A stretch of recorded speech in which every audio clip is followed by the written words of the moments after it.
Welcome to LOA Today. Walt and life coach Tom Wells here. Today is Friday, January the 5th, 2018, 8 a.m. Eastern Time. And Tom, good morning. Welcome. It's Friday. We made it to Friday.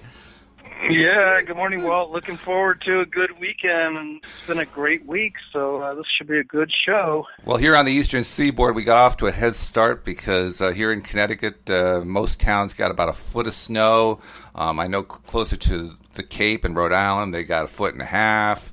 Up in Maine, especially around Brunswick, Maine, they got about 2 feet. So there's a lot of snow-happy people right now, particularly because this is like one of the first ones. It's the first one of 2018. There was one in 2017 that was fairly good. But wow. Yeah, the kids especially are loving this stuff. Yeah, we need to get one here in Colorado. We're just not getting snow. And I figure they're getting some in the high country, but it would sure be nice to have some down here in the Mile High City. Yeah, that's pretty unusual around there. I mean, you guys usually outpace us for snow, so this year we're returning the favor. Yeah, okay. Well, enjoy it. It's good for all your trees and takes care of the water table. Yeah. Oh, yeah. Yeah. I mean, the only real problem if you live, especially in Vermont or New Hampshire or even Maine, during the melt, that's what they call mud season. And mud season is not the happiest time, but other than that, it's good. Okay, well, the price we pay to live on a planet with beautiful trees and beautiful plants and grass. Yeah. Absolutely. Oh, and everybody up there will trade it easily. That's a trade they'll make every single day. But yeah, there is that other side of it. There is that other side, yeah. So how about wins? Anything good going on this week? Anything that was really, a terrific win for you, or even just a mundane average, like, oh, this is a good stuff going on? Well, I think one of the main wins was that I'm starting to write more blogs, and I'm finding that everything is, in terms of what the message I want to get out into the world, is starting to come together more. Oh, good. So I'm excited about bringing to life some energy inside myself that's been a little bit stagnant, and I feel like things are really moving around my house and everywhere in terms of getting rid of clutter, and I'm starting to just become more alive with living in the moment of joy. That's my big win for this week. A lot more joy. That's really good, especially I'm getting rid of clutter. There are so many people who have trouble with that, and I know perhaps not intimately, but I'm more aware of it than many, simply because my wife has a little sideline that she does during the off season. She has the gardening service during the regular gardening season, but in the off season, for people who ask for it, she'll go in and organize a room or organize a garage or something like that. And it's amazing how people live. It's amazing how, and I'm not just talking like one or two, I mean like large numbers of people putting up with large amounts of clutter. So the fact that you had a breakthrough like that and you're getting rid of the clutter, whoa, congratulations to you. Thank you. That's fantastic. It's just going to keep happening now. I might be moving into a different place, and I want to just be ready to move into any size place, because I don't need, and I just don't want all this stuff, because it all keeps me in the past, and that's what I don't want anymore. A lot of it keeps me in the past. No, I can see how that would be. That makes a lot of sense. And by the way, congratulations on doing more of the blogging too, which I presume is in support of your coaching service. But I mean, it is.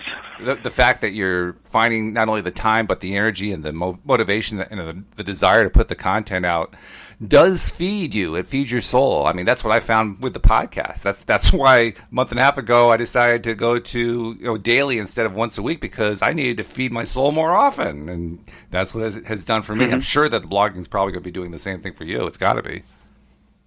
Yeah, I'm really glad you're doing the podcast so frequently. It gives me a chance to do them twice a week. And right. The fact that after I'm done with the podcast, I have a topic to write a blog about, and that just gives me a lot of inspiration. Then when I write, I get on the leading edge of my own creative growth, which is where I want to live.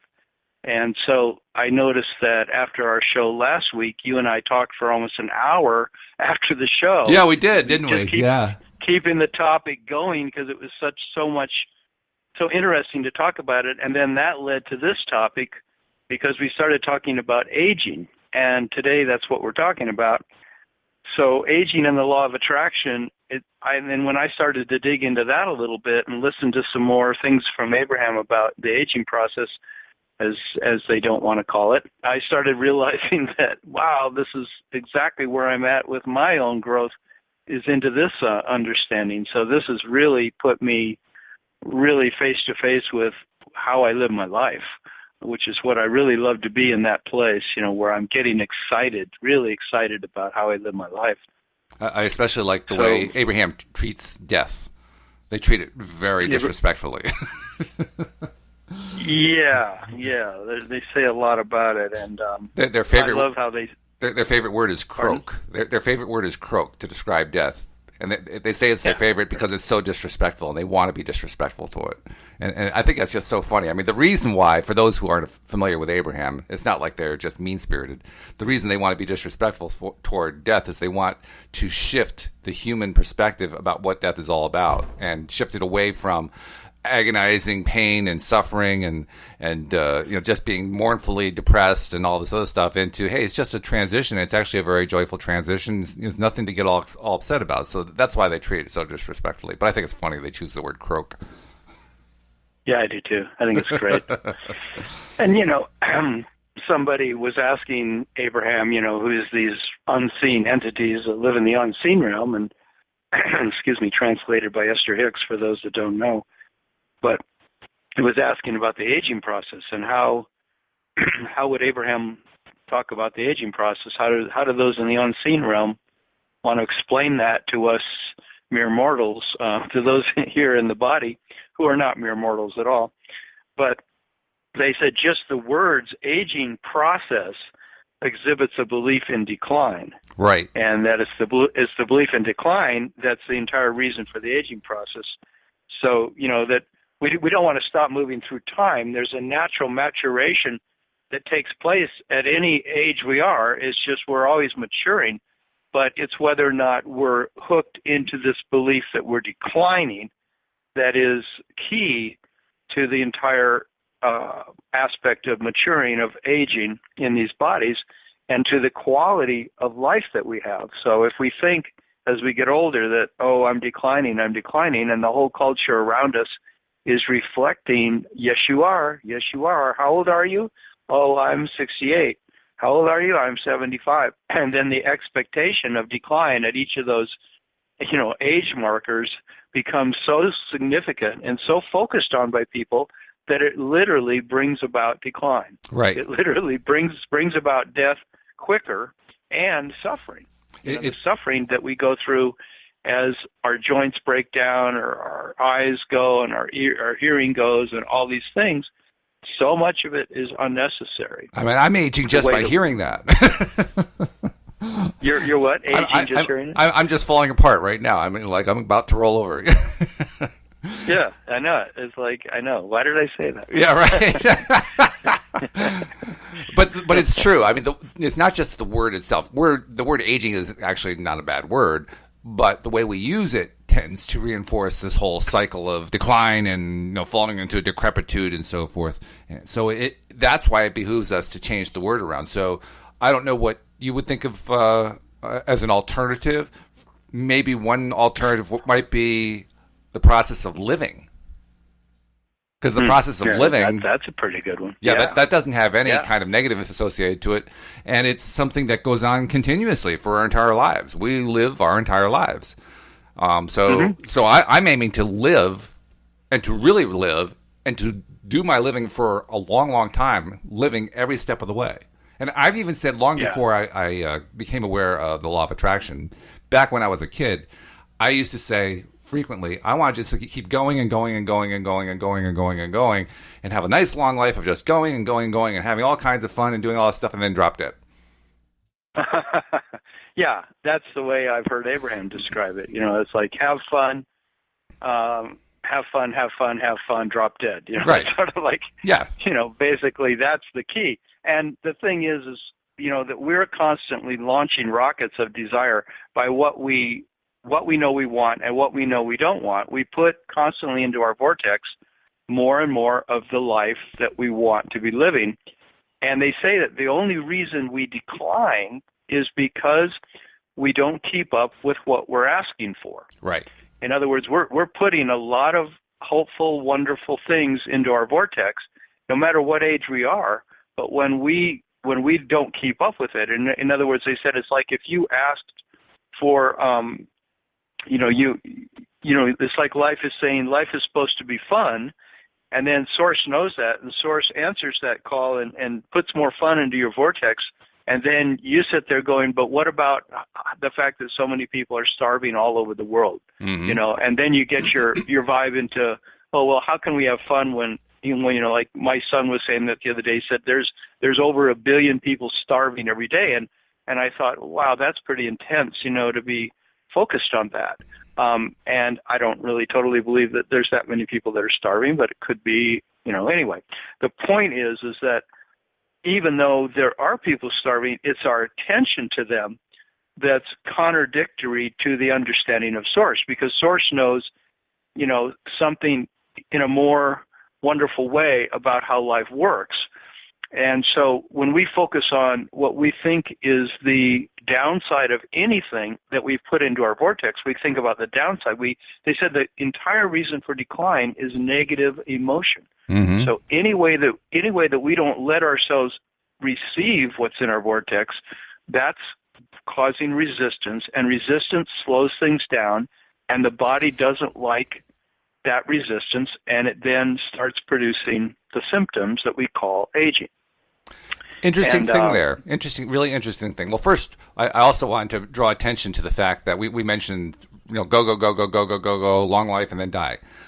Did you notice that there's a very big similarity between that and the way little kids are? Because little kids will just run, and then all of a sudden, boom, they fall asleep. And I mean, literally, exactly. If you've ever seen it, you can actually see a kid run, and they'll fall over onto the floor, and as they hit the floor, they're asleep. And you say, how did that not hurt? But it didn't. They just fell asleep. It's like, what? That's incredible. Yeah. But that's very similar to what we're talking about here. The other thing that occurred to me as you were talking about that is, wow, we talk about resistance as being the reason why we are unable to attract stuff. And I was just beginning to grasp in more fullness the idea that resistance is a much bigger issue than that. Resistance kills. Resistance kills, literally. Yeah. Resistance is why we die prematurely. It's why we die these miserable. It's why we have all that stuff. Resistance kills. This is more than just trying to attract what you want in life. This is like, whoa. This is like, why are we even focusing on anything that's resistant? It's exactly why I said that this call, as I started to dig into my understanding about it, is why this call became so vital to me, because I realized that exact thing yesterday, and I just said to myself, my God, if I let myself continually to resist the things that feel good to me, the things that I think are fun, the things that I think bring me joy, the things that I think would be really cool to do in my life, if I keep resisting them and putting them off into the future, I am literally killing myself. It's quite a concept. Yeah, it's really quite a concept. I mean, I think about it in all walks of life. I mean, let's see. Well, politics. Okay, so in politics right now, especially, there's this huge political divide, left and right, and so forth.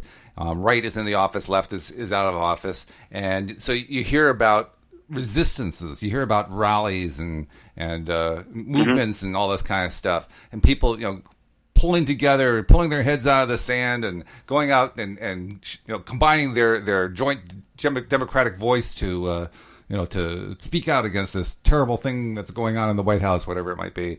Resistance. And I'm thinking, you people are all suicidal.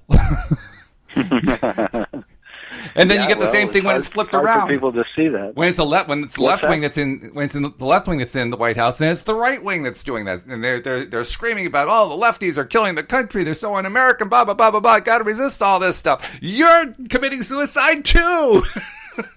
I mean, they're both committing suicide. I love the way you get so passionate about it. Well, I never realized just how powerful that is, and how true it is of both sides of the political divide. And that's just one field. I mean, you can do it with almost any field, but that one's kind of like, that's the one that sticks out like a sore thumb these days because so many people are paying attention to it. But wow, both sides are committing suicide, and they're proud of it. I know it. Well, the thing that I really realized studying about aging is that one of the biggest things we're up against of whether or not we're going to flow easily as we mature and go through all these years that we could live here, is that we're up against all this training from the time we were really little about what aging looks like and what a specific age sort of means. And it's all reflected in the culture by our friends, by our family. And Abraham was saying, you have to turn the TV off if you don't want to age according to the way the society is going to program you and has been programming you, because they said on the television they're constantly showing you, whether it's a movie or the news or a series on some channel, they're showing you age, and they're showing you what the normal concept of it is in the society. And they said if you buy into the normal ideas about aging, you will be right there along with everybody else. And so they said what you literally have to do is pick an age that you were robust, healthy, you had good use of your body, and you loved being alive. And then you have to decide for yourself, I'm going to be that age. That's the age I'm going to be. And they said you can tell other people or not. But they said the biggest thing you'll be up against if you tell other people is the lack of belief that other people have in what you're saying and the pushback you'll get from them. So I almost decided after I heard that, I said, I'm going to not tell people necessarily the age I believe I am, but I'm going to believe it so much. And then when they want to know about my age, I'm not going to talk about it. My wife's father lived to be 96, and this guy literally ran a black and white photography gallery, one of the most famous black and white photography gallery in Denver for years and years. He stopped running that gallery when he was 92. And he was this very, beautiful man. He dressed every day impeccably. He showed up at that gallery. He had beautiful, black and white photography from all over the world. He had a showing every couple of weeks. And when I knew him, the time I was married to my wife for those 15 years, I would get together with him often at the dinner table and ask him, and every once in a while, about his age, because this is something I've focused on a lot in my life, way too much, I realize now. And he would never. He was hard of hearing, and so he would pretend like he didn't hear me, because he would hear me when I said other things to him, like tell me what it was like during World War II when you were with MacArthur in Iwo Jima, in the South Pacific, and he would launch into this whole wonderful story. But if I said, "So how old are you now, Hal?" He would just turn away from me, and he would act like I didn't say anything. And it was so funny. And I noticed that after those 15 years, that guy was able to not get into age. He did not want to look at it, but he wasn't really resistant. He just knew to not talk about it. And to see how well he aged, it was just remarkable. And so I'm realizing now that this is literally what Abraham is suggesting, is that we pick an age and we stick with that, and it's like that experiment you said that the psychologist, what was her name, Mary Langer? Ellen Langer, yeah. Did? Yeah. Helen Langer? Ellen. Where she took the people, she took a bunch of men, was it 7 or 8 men? And it was a larger group than that. It was, if I remember correctly, it was a group of like 20 or 30, and there was another group that was a control group. It was a good-sized group. Uh-huh. And she took them to some kind of a private retreat facility, and they set up the entire facility to make it look like it was 22 years earlier than the age of these men. Right. And their instructions were to go in there and get completely into believing that you're back in that time, right, 22 years earlier. Yeah. So they set it up with all the television programs that were on back then, all the news that was on back then, the magazines that were popular back then. They filled the place with all the memorabilia and pictures and everything. And for an entire week, I think it was, the men acted as if they were living back in that time, as fully as they could, and they actually then measured them afterwards scientifically and found think you were telling me the men had literally improved their eyesight. Right. The length of their fingers lengthened as arthritis went away in their joints. Their height increased as they lost all that inhibition in their joints. Mm-hmm. And they literally went out and played touch football. Yeah. at the end. Yep. Yeah. It was truly a remarkable thing. The only thing that bothers me is that the rest of the scientific community got on her case because she never published the study in a peer-reviewed journal, and so their thing was, well, you didn't give us a chance to criticize it, and my complaint about that is, well, she may not have given you a chance to criticize it, but you've had like 40 years to replicate it. No one's tried to replicate it. And I'm pretty sure the reason they don't want to try to replicate to disprove her is they don't think that it's going to disprove her. They think that it's actually going to confirm what she found, and they don't want that. So. And why wouldn't they want that? Well, it would undermine their existing careers. I mean, the people who are going to do that are usually associated with the negative side of psychology, and that negative side makes people a lot of money, as Sean Aker once pointed out. He actually pointed it out in his TED Talk. He says, if you come in to see us about a malady, we want you to leave with 10, because that way you're a client for life. And it's a little bit sardonic what he was saying, but I think there's truth to it. I don't think it's true for all therapists, don't get me wrong, but I think it's true for a lot of them. I think there are an awful lot who are in it just mainly because it's a great way to make a living. And, I mean, Joel once told me a story about a guy he knows who is a psychiatrist, and his psychiatrist friend told him a story about another psychiatrist he knew. Now, Joel's friend is actually a very good psychiatrist. He's all about the healing and getting people healed quickly and helping them move along and, not keeping them forever on medication and so forth. But this psychiatrist was telling about another psychiatrist he knew about who literally bragged, get this, he literally bragged that he was on average able to process one client every 4 minutes. Wow. Can you imagine that? Jeez. But that's what he was all about. He wasn't into the clients. He was interested in the money. He was interested in how much money he could rack up in as short a period of time as possible. And he was so proud of himself. I mean, he really felt good about that. So who would have a vested interest in not having a study like that confirmed? Somebody like that. Why would he want? Well, it certainly. That, Certainly in the entire aging industry in this country, the aging disease industry, which really gets a tremendous amount of money in the later years of people's lives. They don't, I mean, if there's truly a cure for cancer, or people really start making massive changes just simply using their minds to believe new thoughts, then they're going to be out of business. Oh yeah, the pharmaceutical industry completely depends on the aging industry, no doubt about it. It's a direct correlation because that's who buys all the medication. You don't get the 20-year-olds buying all the medication. Which, by the way, you mentioned what the ideal age is. For me, 25. Mm-hmm. And I've actually you would go with that, yeah. Yeah, that's pretty good. I've been thinking about that for quite some time now, long before we had that conversation last week. Yeah, and I've been thinking about it in terms of, I wonder if I can shift my thinking. And I really believe I can. And not only shift my thinking, but also shift the results. And my evidence is, back in the 1800s, the average life expectancy was between 30 and 40 years. That was the average life expectancy. Today, that life expectancy is doubled.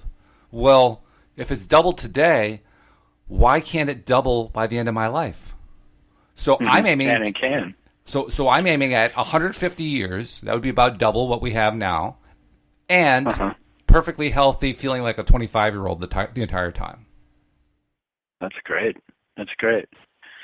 Yeah, and the only thing we're up against is to truly be in the belief that, and like Abraham was saying, that we get a lot of pushback, or we can get pushback from people who say, or our own mind that says, this is unreal. It's unrealistic. It's it's a dream. It's a fantasy, and that very thinking is the only thing that stands between us and it happening. Is our lack of ability to truly believe it, and that's why they say you got to withdraw yourself from television and so many things, because you've got to be in a place where you can truly believe I mean, even me, I have all this excitement about the fact that I can still dance so well, I can still hike so well, and I'm in my late 60s, you know, and I have friends that won't even go on a dance floor. They couldn't even imagine dancing the way I do. Of course, they might have never danced that way their whole life. Well, that's because true. I do lots of spinning and twirling and amazing stuff, you know, for my age, and I might look like a dork. I don't know. It's like but the guy. I don't care. It's like the guy who fell off his skis and broke a leg, and actually hurt his sternum and all that kind of stuff. And he ends up in the hospital, and the doctor says, "Well, we got you all patched up. I think you're going to be fine." And the guy says, "Well, will I ever be able to play the violin again?" Or no, will I be able to play the violin? And the doctor says, "Yes, yes. There's no reason why not." He says, "Good, because I never was able to play it before." I like that.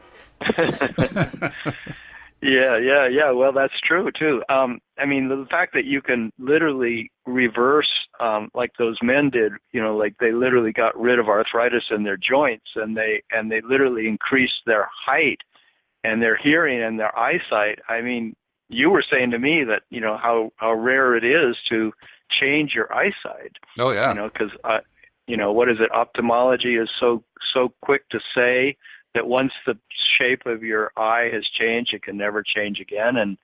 And these guys were proving the opposite of that. Oh yeah. If anybody who's ever gone to a regular eye appointment, and by the way, I have plenty of reason to keep going to eye appointments, and I go about once every 10 years.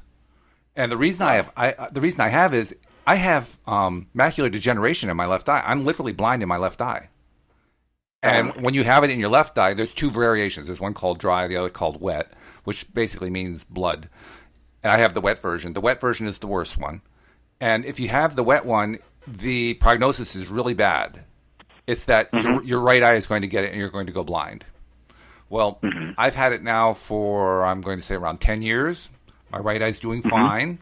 I do take special vitamins that there was a study that showed that certain vitamin combination actually can prolong your eyesight. So I do that. So I take the minimal steps that I can take, which is a lot better than all the surgeries and so forth they want you to do that have about the same result. But mainly, I've been working on getting my attitude up and getting, you know, believing differently from what they teach you. Because if you go into for those eye appointments every year, they talk about, well, oh yeah, your prescription changed, but that's normal. You know, people's eyesight declines over time. That's why you get the presbyopia, where you have, you know, you need special lens for the long sight and another special lens for the near sight. So they build it into the glasses and all that kind of thing. The message is constantly, your eyes are in decline. Your eyes are in decline. Your eyes are in decline. Well, that's why I don't go. Why do I want to get that message? I need exactly the opposite. I need the message that says you can improve. You can actually get your... Now, here's something that I would get pushback on. I don't think most of the stuff I would tend to get pushback on, but this I would, and that is, I believe I can eliminate macular degeneration and restore the macula in my left eye and see again. Now, I'm not sure how exactly to do that, other than to feel good and to focus on, you know, the good stuff like Abraham talks about. I really don't know how that can happen. But if I can believe, if I can convince myself, yeah, that can actually happen, and just keep going for it, even though I don't see the result. It's not an easy thing to do, but you have to just kind of go for it. And that's my goal. My goal is to try to get myself to really firmly believe that the macula is going to return. And I think that if I can get myself to believe that, it will. I just don't know how it'll happen. It will. It definitely can. Dr. Joe Dispenza, in his book, You Are the Placebo, you know, after he talks about that study that we just mentioned with these elderly men who put themselves back 22 years earlier, right, and actually changed their lives that way. Not that I'm saying they all became 22 years, you know, younger, but they certainly changed a lot of things. And he says that the reason this is possible, according to his scientific analysis, is because of epigenetics, which basically says it's the science, I guess, of the fact that, you know, we can make environmental changes that'll change our genetic structure, and that DNA in our bodies, as of course our whole body, is a constantly transforming organism.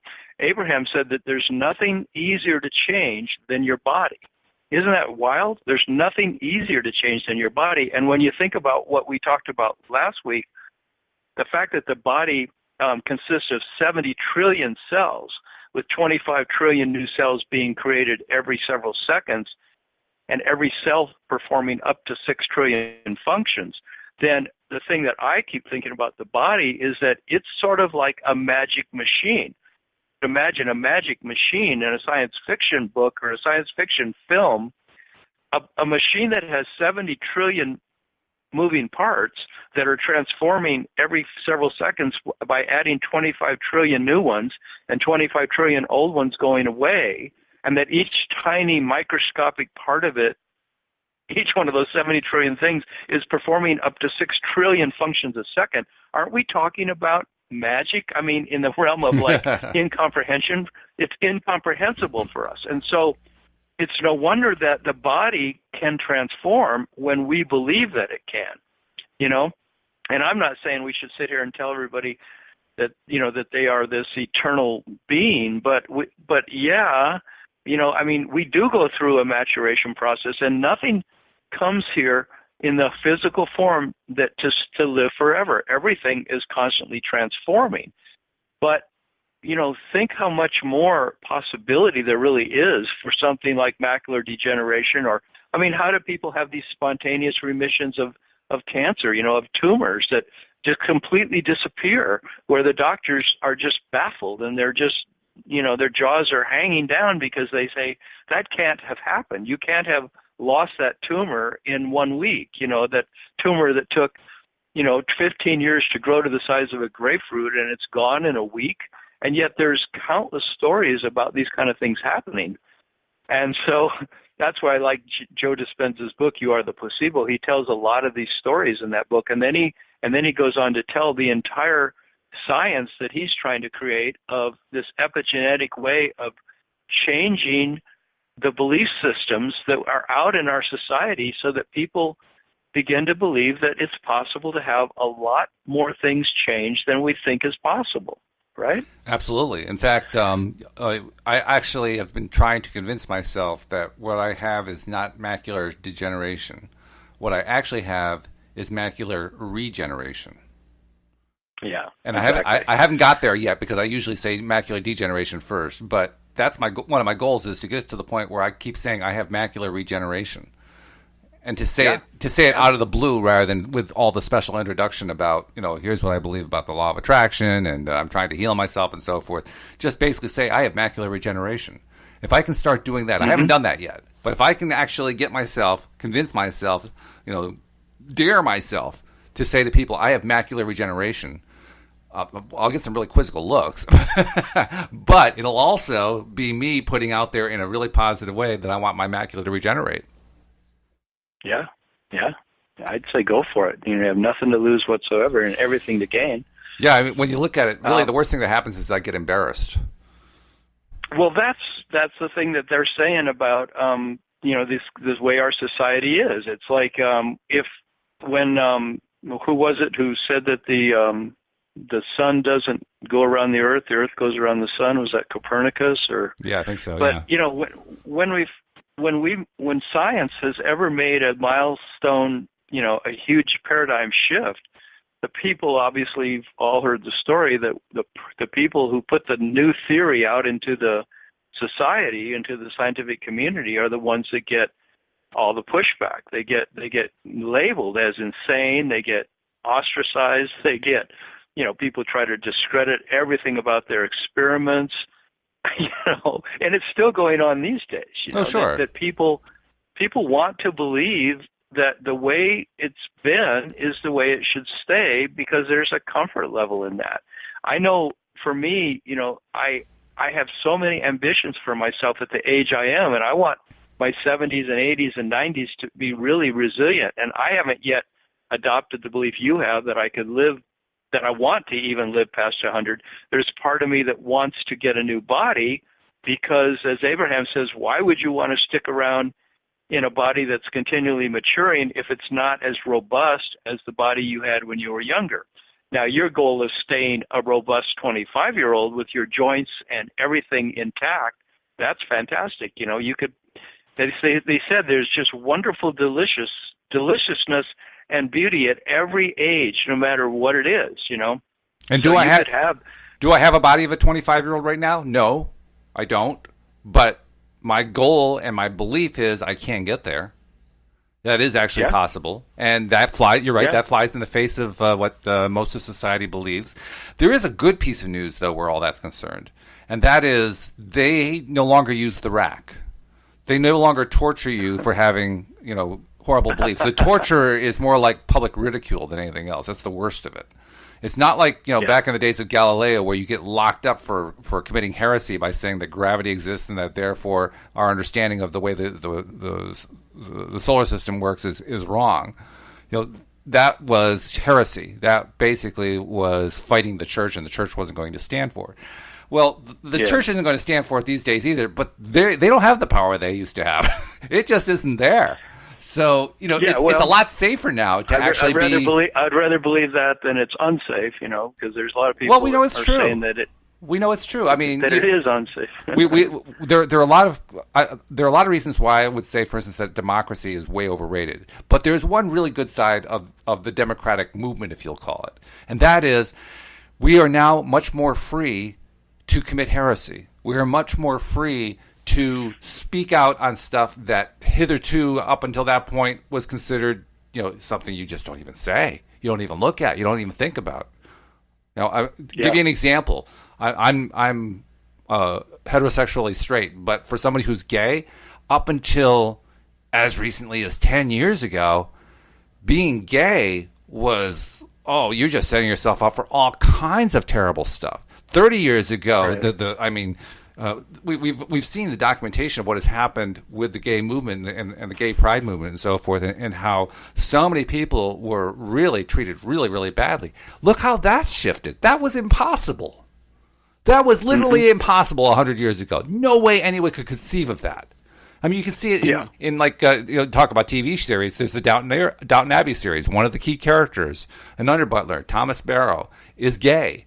And he ends up being a pretty horrible character because he has no way to handle his sexuality in a positive manner. And so he turns into this really nasty kind of person who's constantly undermining people and all that kind of stuff. I mean, what kind of hope did somebody who was like that have in 1920? None. 100 years later, all of a sudden, the whole thing has shifted. So it's pretty clear we live in a time where you're very unlikely to be burned at the stake. It just doesn't happen anymore. Right, and thanks to the leveling function of billions of cell phones to take pictures of everything that's happening and report it to other people, plus the Internet to make it possible to disseminate that information instantaneously around the world, as long as those things stay as intact as they are, then there is huge leveling force to those that would want to, say, for example, the pharmaceutical industry wanted to protect its ability to continue to put out drugs, and yet people were saying that you could change your health with using your mind, and you could change your health by being happier and being more joyful. Well, it's happening. Then wouldn't they want to stop that movement of joy? Well, but sure. They're not going to stop the movement of people being joyful. No. I'm sorry. Doesn't work. It's already ingrained in the society, and all it takes is word of mouth to say, like we're doing on this radio show, just to say, how about being happier? How about being happier? How about having more fun? How about keeping up to pace with everything you're putting in your vortex? Exactly. And that'll keep you younger, Oh, yeah. How about accepting the fact that you're an infinite being and that it's literally okay that your body recycles, because you're going to come back in a much more frisky, exciting body. They were talking about how when animals die in the wild, that they literally, like you said, you don't see an old wolf in a wolf pack. And why don't you? Because the wolves know they're connected to source, just like all the animals are. And they know that when they get to a certain point where they're no longer feeling that frisky, robust ability to just hunt and run and play, then they just go off and lay down in the forest somewhere, and they literally close their eyes and go back to source. Yeah, they transition. And they said, they transition. And they said humans hang on so hard because they think that it's so important to stay in this particular body But in reality, it's really fine to move on to another body. And that's also an option that's always available to us. Oh, absolutely. So it's sort of like a combination. Stay here as long as it's fun. Stay here as long as it's really interesting and exciting to be here. And when it's no longer interesting and exciting and you think it might be fun to go explore in the unseen realm, you can leave your body and go explore in the unseen realm. You want to hear something mind-blowing? Yeah. Here's a mind-blowing concept for you. The pharmaceutical industry are dinosaurs. They're already extinct. They just don't know it. Seriously, that's literally where it has to go. Oh, I would like that to be totally true. I think it is. I think it is. I mean, we are on the leading edge of the leading edge by talking about the stuff that we talk about on this program. It's one of the reasons we are able to give people their daily dose of happy. But even though we're on the leading edge, that doesn't mean that's it. That the leading edge and then it's done. The leading edge means that everything else is going to be going this way. Everything else is going to move this way. So it's just a matter of time. It's just a matter of time before the pharmaceutical influence just disappears, because more and more people are going to discover their own innate built-in power that they had all along. They just didn't know it, and they're going to learn how to use it. And as they learn to use it, that means every step of the way that the pharmaceuticals lose more and more ground until finally they lose their market. And that's going to be a great thing. More and more people realize that symptoms are under their control. You know, like the huge movement of the natural foods industry and the natural medicine industry, the alternative, healing modalities that are out there are becoming so prevalent and so widespread that simply word of mouth alone and the use of the internet, people realize there are other alternatives. And even the pharmaceutical industry is trying to get their hands on and the proprietary use of plants, like realizing that plants have these amazing capabilities, but yet the world of plants is a world of ease. It's a world of natural methods of achieving health. And so if they start using more and more plants and their remedies, they're going to be putting into the population more and more ability for people to control their own health and to realize the gentle effects of using plant medicine. Mm-hmm. Yeah. In fact, so it's all going that way, like you said. I mean, it's inevitable that it will. Oh, I think so. Absolutely. And in fact, what you were just talking about, the natural food movement and so forth. You walk into a Whole Foods store, right? Because they're all over the country, so most people know about Whole Foods. You walk into a Whole Foods store, and you get two kinds of things going on there.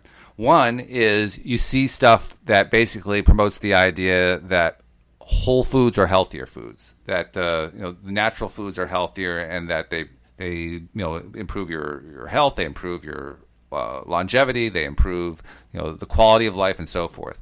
And then on the other hand, usually closer to the checkout counter, you get the other stuff that talks about how we've got to save the planet and all these terrible things are happening. It's kind of like the lefty viewpoint, of the political realm.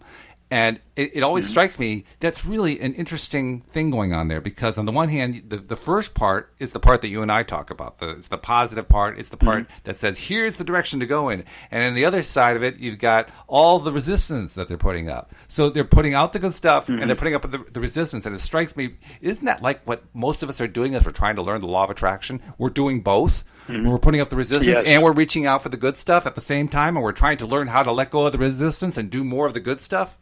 That's what I see when I walk into Whole Foods. I see an entity, I see a corporate entity that's trying to put out the good stuff, but they're still locked into the resistance. It's funny. That's so true. Yeah. That's so true. And that's why I was so excited about this particular topic today, because I know that I have resistance. I notice that I have resistance to having the wonderful, fun, easy, abundant, prosperous life that I want, having the partner I want, the money I want, the house I want, the coaching practice I want, the fun I want, the dancing I want, the music I want, the hiking in the mountains I want, the camping I want, the traveling to other countries I want. All of that is in my vortex, and for me to let it all in, that's the that's the thing. That's where I see why would I be resistant to any of that?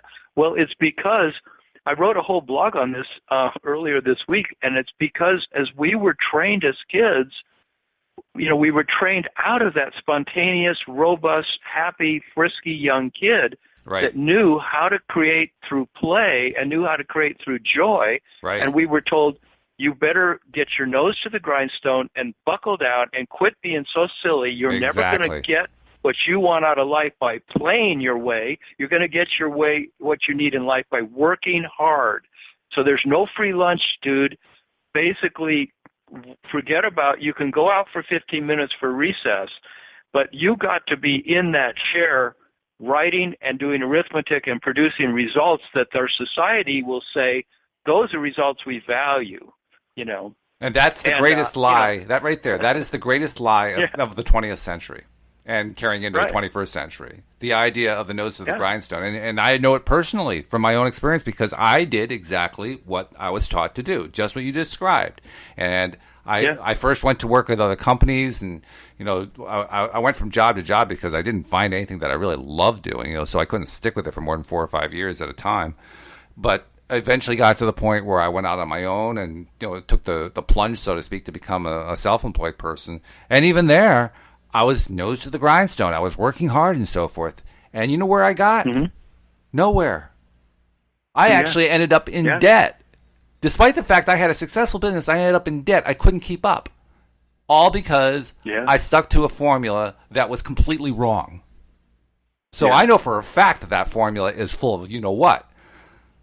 Yeah, I totally know it's for the fact, too. And I'm even seeing, like, when I look around at the 400 or 500 books I have in my house, and I've given away probably 600 in the last 10 years, but I've still got 400 or 500. And yet every one of those books and all the files I have, they all represent my making effort to have the life I want. If I read this, if I take this course, if I study this, if I practice, if I learn how to be really good at this and really good at that, I will have the life I want.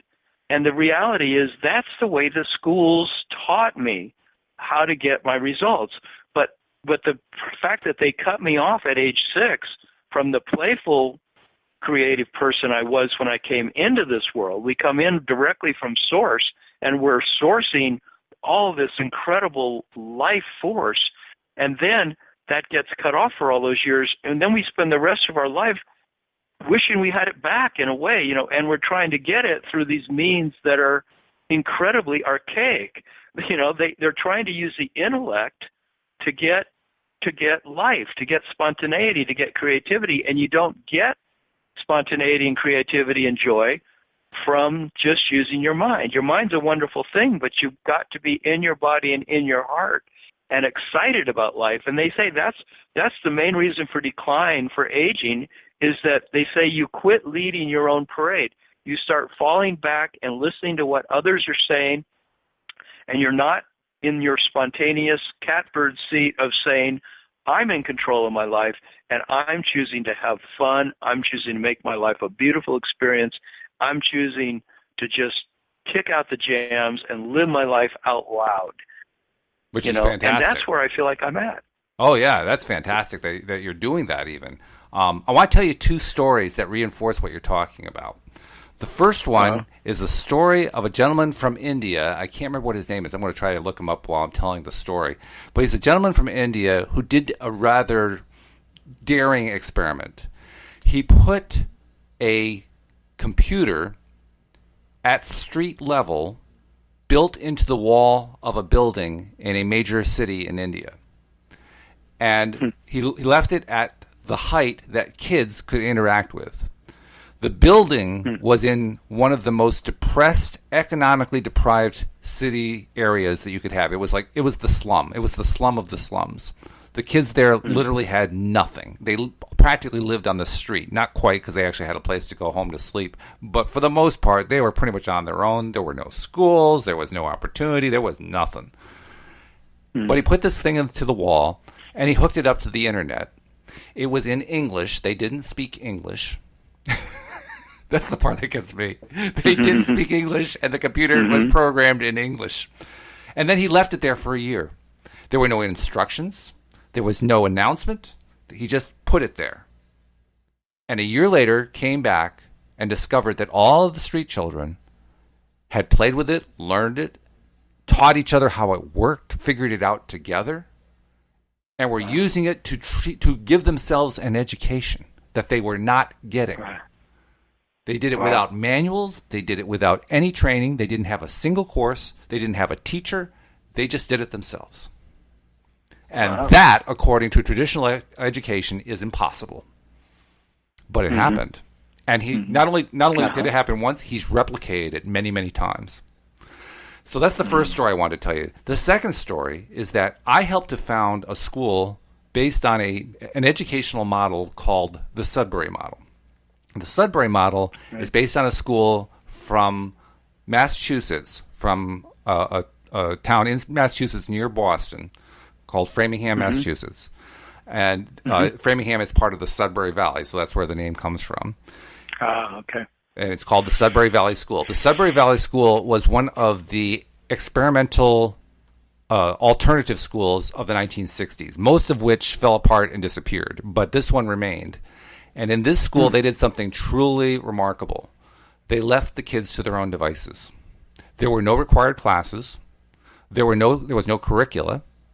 There were no teachers per se. There were staff members who could be available if the kids wanted them for learning whatever.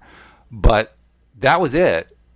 They had the budget to be able to get some stuff if the kids wanted stuff.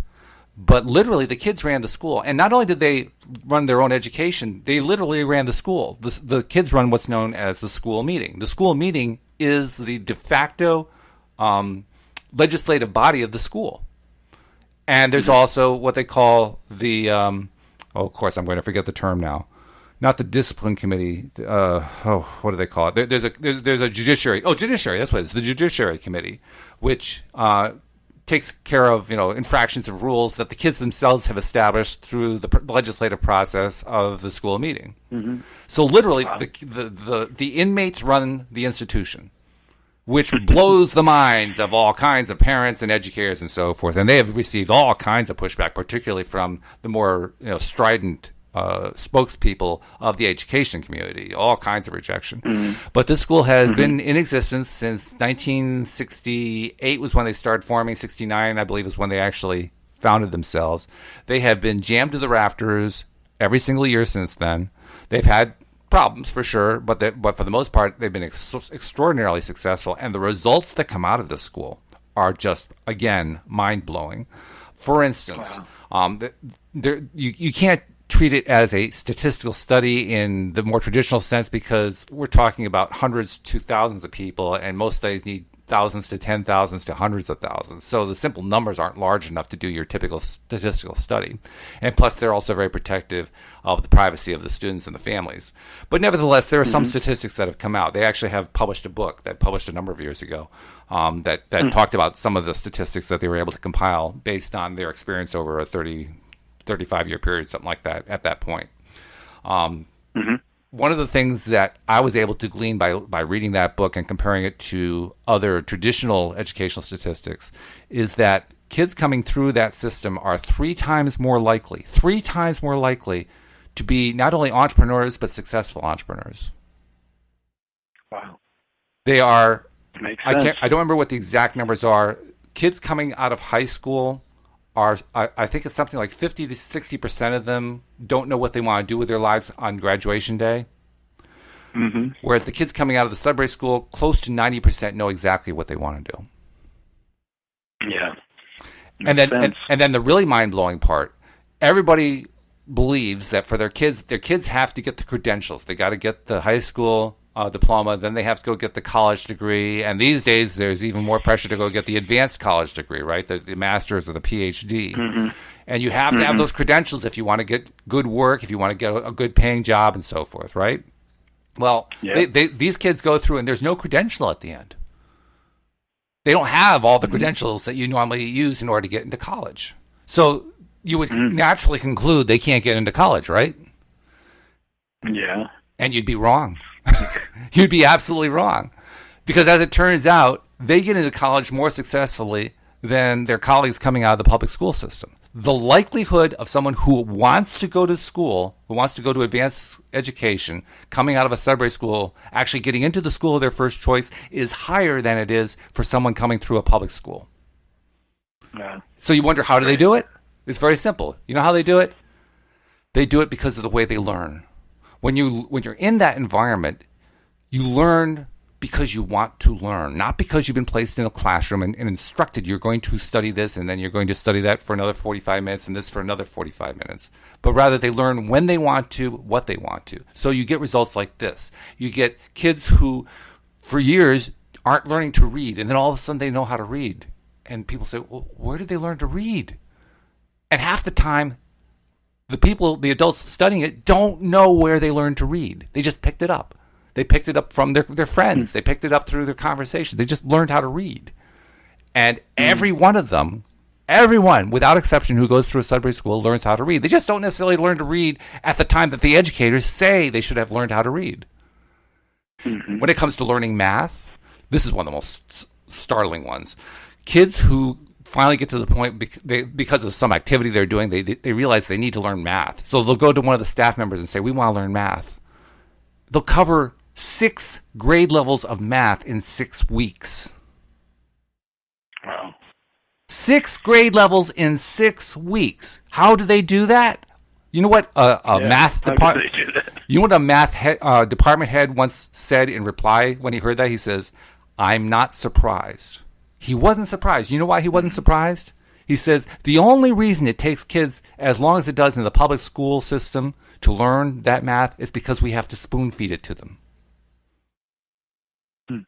In other words, the public education system slows down learning in order to make everyone fit in to their preconceived idea about how education should proceed.